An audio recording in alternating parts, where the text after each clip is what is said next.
Miro el mapa colgado en la pared de mi estudio, un mapa amarillento de la República Argentina de 1910. Las líneas férreas se expanden desde el puerto de Buenos Aires como un sistema nervioso de acero, penetrando la pampa, buscando el grano, la carne, la riqueza que el mundo demandaba. A veces, con una copa de Malbec en la mano, me pierdo en esa geografía de la promesa. Y me pregunto, una y otra vez, cómo fue que todo se desmoronó. Para entender la tragedia argentina, hay que hacer un ejercicio de comparación, uno que puede resultar incómodo, pero es absolutamente necesario. Pensemos en dos modelos de país, dos proyectos nacionales que, aunque llevaban la misma bandera, eran fundamentalmente antagónicos. Primero, el colapso. Año 1930, el primer golpe de Estado de nuestra era moderna quiebra el orden constitucional.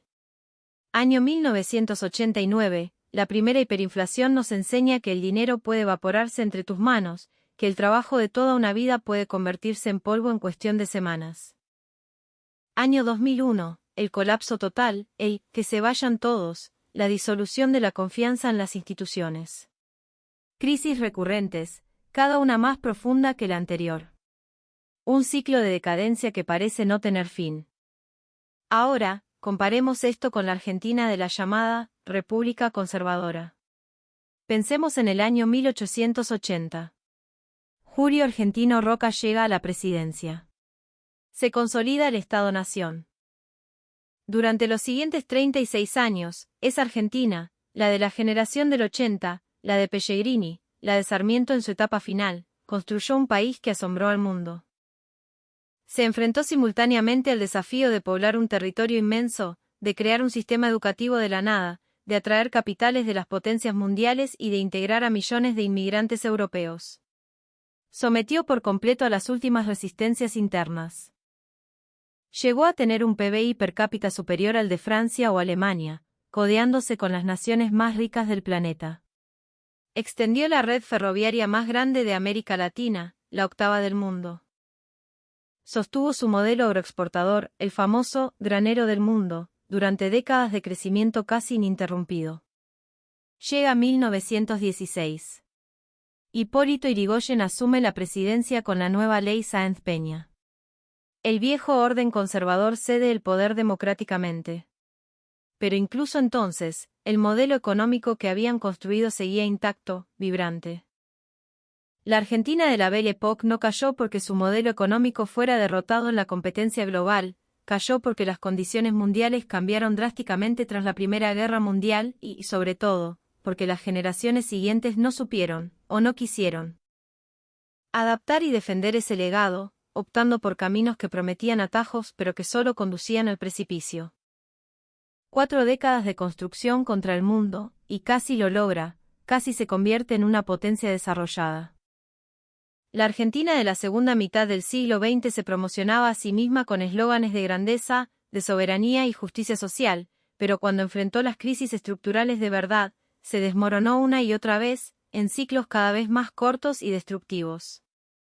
¿Por qué? La respuesta revela verdades profundas sobre la naturaleza del poder y la riqueza de una nación.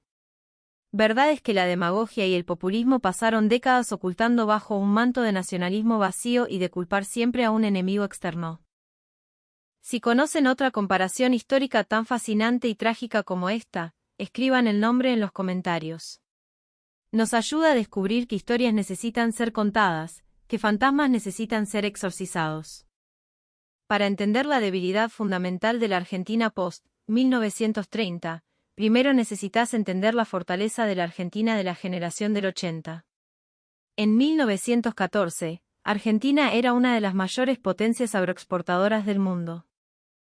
Esto no era propaganda, era un hecho medible, tangible, que se podía oler en el aire del puerto y sentir en el vibrar de los trenes. Exportaciones de carne vacuna en 1913, cientos de miles de toneladas. Exportaciones de cereales, millones de toneladas. Para ponerlo en perspectiva, el valor de nuestras exportaciones superaba al de potencias como Suecia o Canadá. Producíamos más alimentos que naciones enteras de Europa, combinadas. La red ferroviaria, con más de 30,000 kilómetros de vías, era el orgullo nacional, una obra de ingeniería que conectaba la pampa húmeda con los puertos del Atlántico con una eficiencia asombrosa. Éramos, en términos logísticos y productivos, una potencia mundial de primer orden. La base económica de la Argentina de 1914 era legítimamente superior a cualquiera en el hemisferio sur. Pero más importante que los frigoríficos y los silos era el sistema que los alimentaba. Esa Argentina tenía acceso directo a un recurso casi infinito, la pampa húmeda, una de las tierras más fértiles del planeta. Tenía un sistema legal que, a pesar de sus vicios oligárquicos, garantizaba la propiedad privada y atraía masivas inversiones extranjeras, principalmente británicas. Tenía una moneda estable, el peso moneda nacional, respaldado por oro en el Banco de la Nación, una institución sólida. Tenía un sistema educativo público, laico y gratuito gracias a la Ley 1420, que alfabetizaba y creaba ciudadanos a partir de una masa heterogénea de inmigrantes. Tenía, en resumen, la capacidad institucional y productiva para sostener un crecimiento a largo plazo. La Argentina que emerge de la crisis de 1930 no tenía nada de esto. Heredó una economía mundial cerrada, proteccionista, donde su modelo agroexportador ya no encajaba con la misma facilidad. El golpe de estado de Uriburu fue el síntoma, no la causa. La enfermedad era más profunda. El mundo había cambiado, y Argentina comenzó a experimentar con modelos que se alejaban de sus ventajas comparativas reales. La economía argentina de 1933, cuando el mundo apenas salía de la Gran Depresión, estaba funcionalmente dañada. El desempleo urbano crecía, la inversión extranjera se había desplomado. Las reservas de divisas estaban bajo presión. El peso había perdido su convertibilidad. Los gobiernos que siguieron, de distintas ideologías y extracciones, necesitaron reactivar la economía, industrializar, distribuir la riqueza, pero no tenían la base sólida de antaño para hacerlo. Entonces hicieron algo que la Argentina de la generación del 80 nunca había necesitado hacer a esa escala: crearon una economía artificial, un espejismo de prosperidad basado en la sustitución de importaciones a cualquier costo, en el endeudamiento masivo y, eventualmente, en el truco más viejo y destructivo de todos, la emisión monetaria sin respaldo. El sistema tenía muchos nombres a lo largo de las décadas: vivir con lo nuestro, déficit fiscal financiado con emisión, la maquinita de la felicidad. Eran, en esencia, pagarés que el Estado se emitía a sí mismo, disfrazados de política social o de fomento industrial. Entre las décadas del 40 y el 90, con breves y dolorosos intervalos, el Estado argentino emitió miles de millones de pesos sin respaldo para financiar sus gastos crecientes.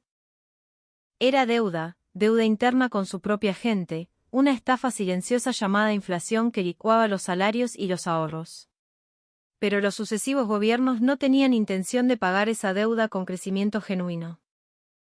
Tenían la intención de seguir pateando el problema hacia adelante, de saquear la riqueza futura del país para financiar el presente. No era una estrategia económica, era un esquema Ponzi con discurso patriótico.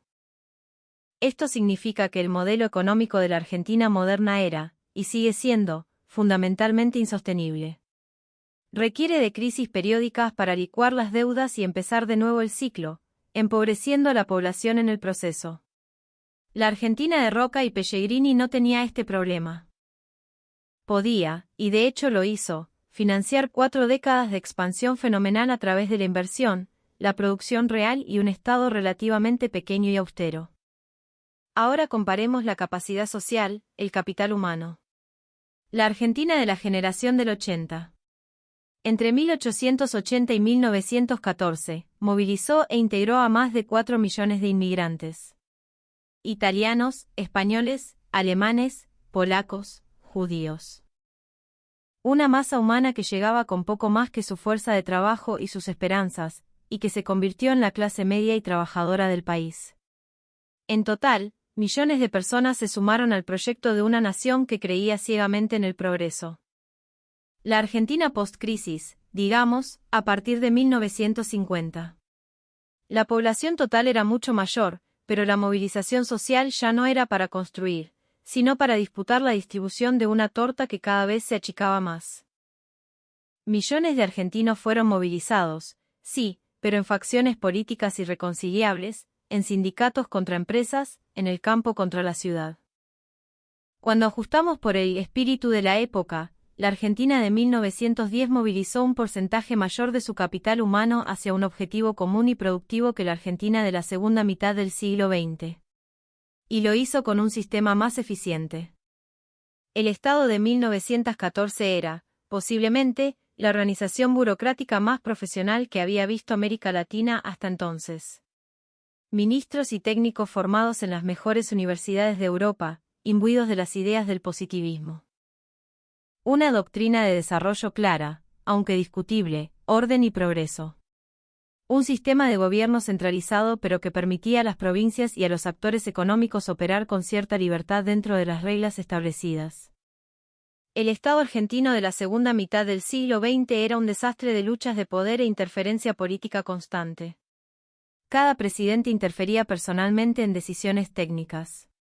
Promovía funcionarios basado en la lealtad al partido en lugar de la competencia profesional.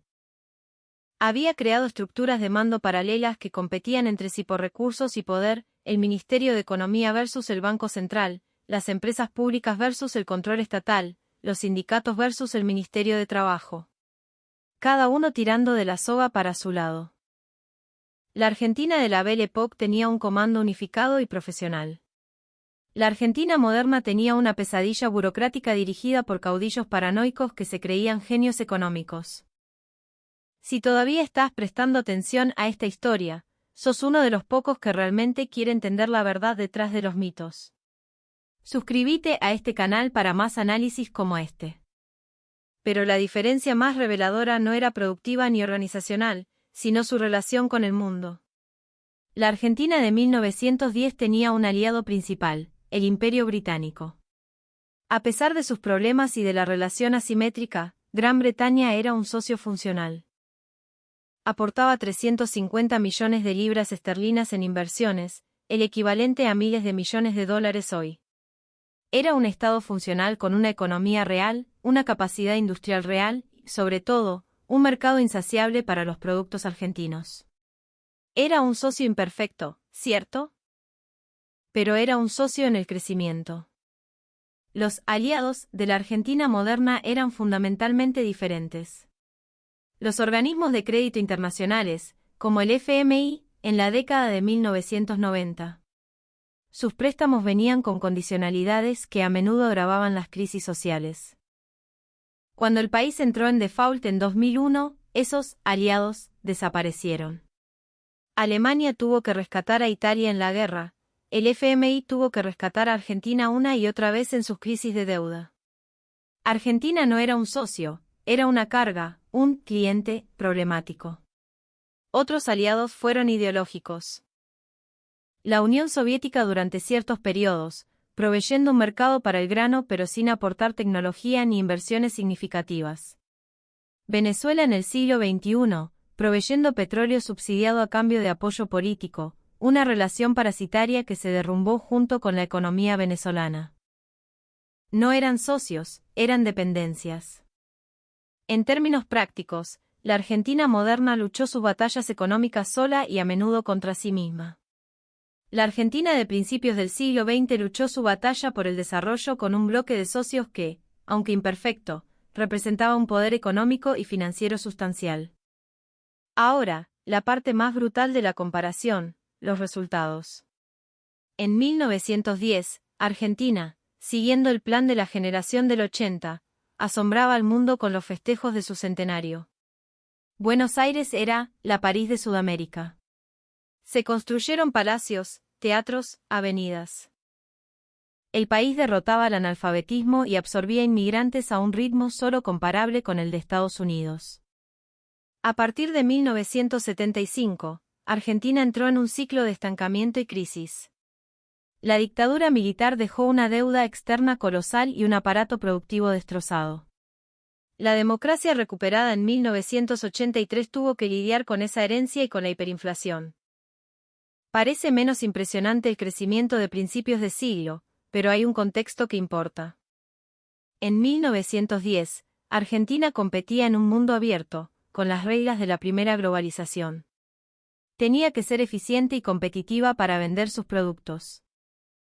Estaba luchando una guerra en dos frentes desde el primer día: por un lado, dominar y poblar su propio territorio; por otro, competir en los mercados internacionales. La Argentina moderna, en cambio, a menudo optó por cerrarse. En 1980, por ejemplo, enfrentaba una crisis de deuda con una economía cerrada y corporativa, donde la Unión Soviética era un cliente importante, pero Estados Unidos era el acreedor principal. No había un rumbo claro. Los gobiernos pudieron concentrar todo el poder del Estado en soluciones mágicas, pero la victoria sobre la inflación y la pobreza nunca llegaba. Y cuando llegaba, era efímera y se lograba a costa de un endeudamiento o un atraso cambiario que hipotecaba el futuro. Cuando la Argentina moderna enfrentó una guerra económica en dos frentes real, es decir, una crisis de deuda externa combinada con una crisis de inflación interna, colapsó exactamente de la manera que la Argentina de la generación del 80 nunca lo hizo. Frente interno, 1989. La hiperinflación. El avance de los precios se detiene en ninguna parte. Temperatura económica, 1000% anual. Los ciudadanos no tienen herramientas para defenderse porque los gobiernos habían asegurado a todos que la situación estaba bajo control. No lo estaba. En cambio, el Estado lanzó un plan de ajuste brutal que confiscó los ahorros. Fue la primera gran derrota estratégica contra la inflación, y sucedió solo 6 años después del retorno de la democracia. Compara esto con la Argentina de la generación del 80 en su frente interno. Ley 1420 de Educación, 1884. El Estado, con recursos escasos, derrota al analfabetismo en una generación. Ley de Unificación de la Moneda, 1881. Se crea el peso moneda nacional, poniendo fin al caos de las monedas provinciales. Conquista del desierto, 1879. Polémica y brutal, sí, pero consolida el territorio y lo abre a la producción. La Argentina de la generación del 80 derrotó completamente sus desafíos internos en 3 décadas y media. La Argentina moderna invadió su propia economía con una ventaja que la Argentina de 1900 nunca tuvo: la capacidad de imprimir dinero ilimitadamente. Y aún así, no solo no derrotó a la pobreza, sino que fue empujada completamente hacia atrás, a niveles de desarrollo de medio siglo antes. ¿Por qué? Porque la capacidad productiva del sector privado, a pesar de las masivas pérdidas en cada crisis, eventualmente era superada por la capacidad destructiva del Estado y sus déficits. Y porque el país tenía algo que la Argentina de 1910 nunca tuvo: una adicción a las soluciones mágicas y a la deuda. Para 1990, Argentina estaba produciendo bienes industriales usando maquinaria obsoleta porque no había inversión. Estaba dependiendo de la exportación de materias primas con poco valor agregado porque su industria no era competitiva. Estaba usando un sistema fiscal cada vez más complejo y confiscatorio que no podía sostener en el tiempo. La Argentina de 1914 tenía problemas de distribución de la riqueza, ¿cierto? Pero nunca dependió de la emisión espuria, nunca tuvo que confiscar los ahorros de sus ciudadanos, nunca enfrentó el colapso económico total que la Argentina moderna enfrentó en 1989 y 2001. La verdad incómoda que la propaganda populista pasó décadas ocultando: el modelo de desarrollo argentino post-1930 fue un espejismo, un castillo de naipes construido sobre deuda masiva. Sobre el saqueo de la economía del campo para subsidiar una industria ineficiente y sobre la explotación de los recursos de las generaciones futuras.